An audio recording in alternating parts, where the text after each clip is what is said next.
Elderly Detective Kaelen, his face a roadmap of wrinkles, stared at the antique inkwell on his desktop.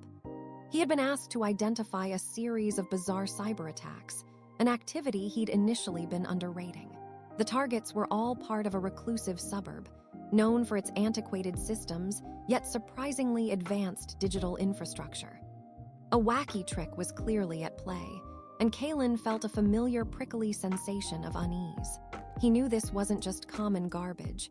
There was a legend unfolding.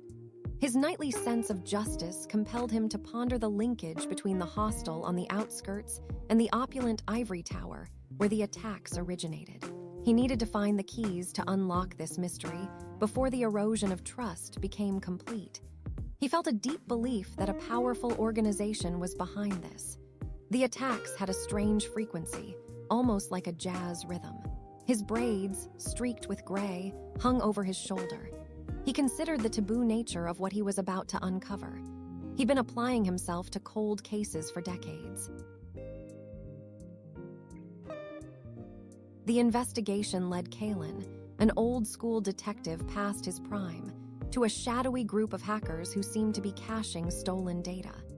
Their methods were kick-ass, but their ultimate goal remained a missing piece.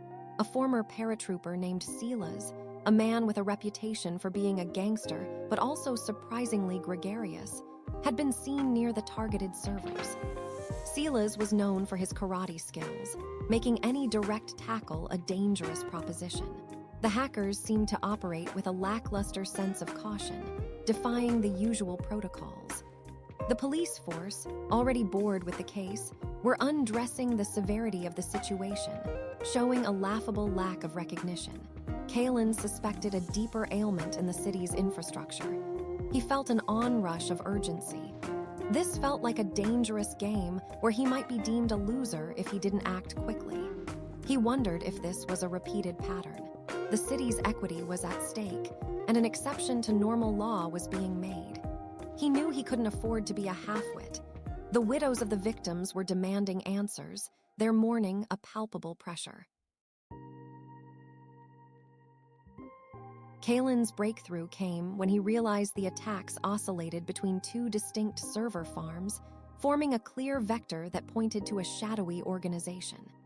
The final clue was a microchip, the size of a polished amethyst and flecked with jade, found near a corrupted data hub.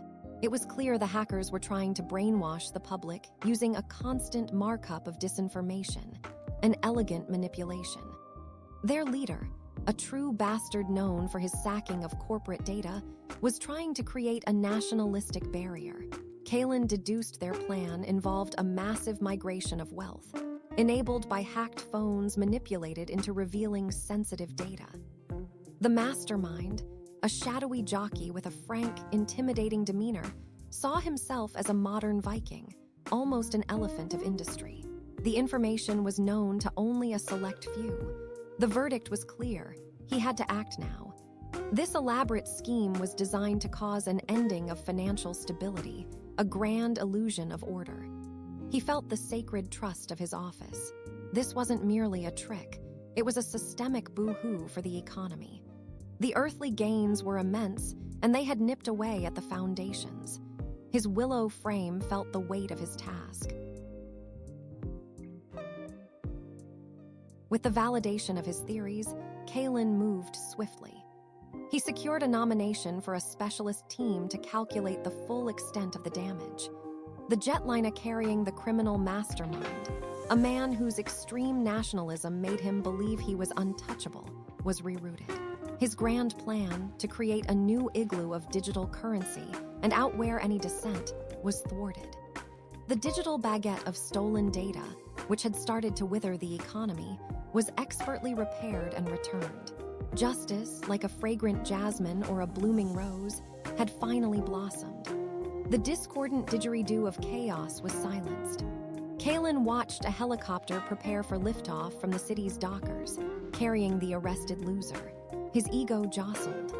The ocean of public trust, once turbulent, began to calm.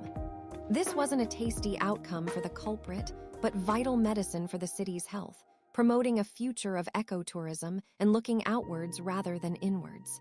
The last thing to go was the culprit's pride, a crumpled knicker of arrogance. The authorities would now correspond with global partners to prevent future attacks.